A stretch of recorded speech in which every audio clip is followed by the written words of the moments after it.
des diffuseurs à la télévision et puis des auteurs, des réalisateurs très inspirés par la Grande Guerre, à commencer par la Grande-Bretagne. Effectivement, on entendait là à l'instant le générique de Downton Abbey, la série britannique qui a commencé en 2010 et 2015 et ça a marqué quand même beaucoup les téléspectateurs et les téléspectatrices.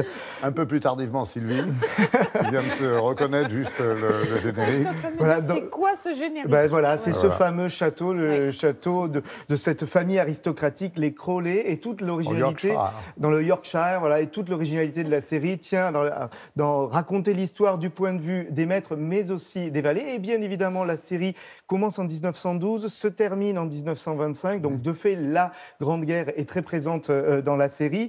Et ce qui est intéressant, c'est que plusieurs saisons entières vont se développer sur cette thématique. Le château va même être transformé en hôpital. Des personnages vont être envoyés sur le front, que ce soit des aristocrates comme des valets.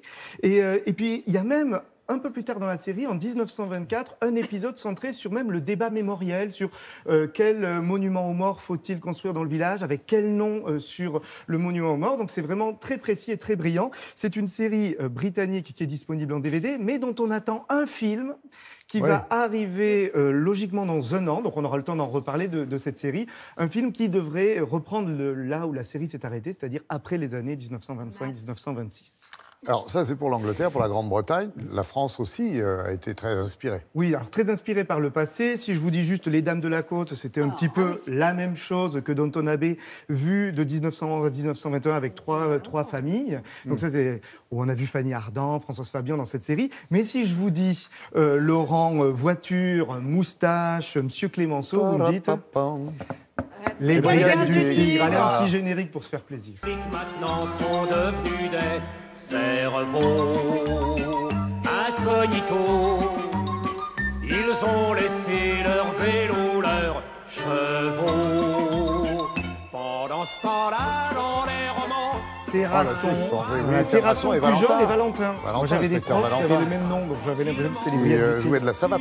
Voilà, c'est ça. Française. C'était l'histoire de ces policiers et des nouvelles brigades mobiles, imaginées par Clémenceau, dit le Tigre, d'où les Brigades du Tigre. Et cette série, il y a eu deux séries en fait. Il y a eu la première Brigade du Tigre, diffusée entre 74 et 78. Là, on était avant-guerre. Et puis il y a eu la deuxième série, les nouvelles Brigades du Tigre, entre 81 et 83. Et là, on était complètement dans l'après-guerre. Et d'ailleurs, le premier épisode de ces nouvelles Brigades du Tigre était centré, et ça c'est assez rare quand même à la télévision qu'on ait vu ce sujet-là, le retour des vétérans, un petit peu comme les Américains ou les Anglais ont pu raconter leurs vétérans. Là, la France, dans un épisode, racontait ça avec bien évidemment... J'ai raté celui-là. Voilà, ça s'appelait SOS Tour Eiffel, si vous voulez revoir l'épisode.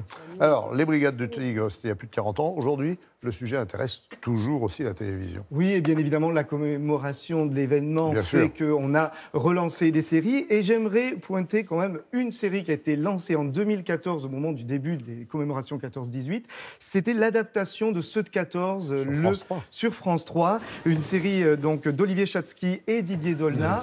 Bien évidemment, au vu de l'actualité, je ne vois entrant bientôt au Panthéon le président l'annonce. Donc, il est intéressant de voir cette série. Une série à hauteur d'homme, vraiment comme le livre. On suit le quotidien au jour le jour donc de ces poilus. Et la série prend notamment toute son ampleur. Il y a 6 épisodes, donc c'est facile à voir. Notamment avec la fameuse bataille des Éparges, qui est vraiment bien racontée dans cette série. Et donc qui est disponible en DVD aujourd'hui. Donc elle est immanquable. On va regarder un extrait de cette série. Je me ferais bien des faillots, moi. Ça m'étonnerait. Départ dans 5 minutes, donne. Je veux bien me battre, mais pas le ventre vide. Salut, Pompon. Arrête de l'appeler comme ça, il aime pas. Ah, il sent bon, votre jus. Je peux en avoir? Et serre-toi, c'est de bon cœur. Le quotidien donc, de ces soldats sur le front. Et c'est vrai que c'est assez rare dans les séries françaises qu'on ait montré comme ça le quotidien. Les Américains, les Anglais le font plus naturellement. Nous, grâce à cette série, on a changé la donne et c'est plutôt bien. Donc il faudrait des séries comme ça encore plus souvent.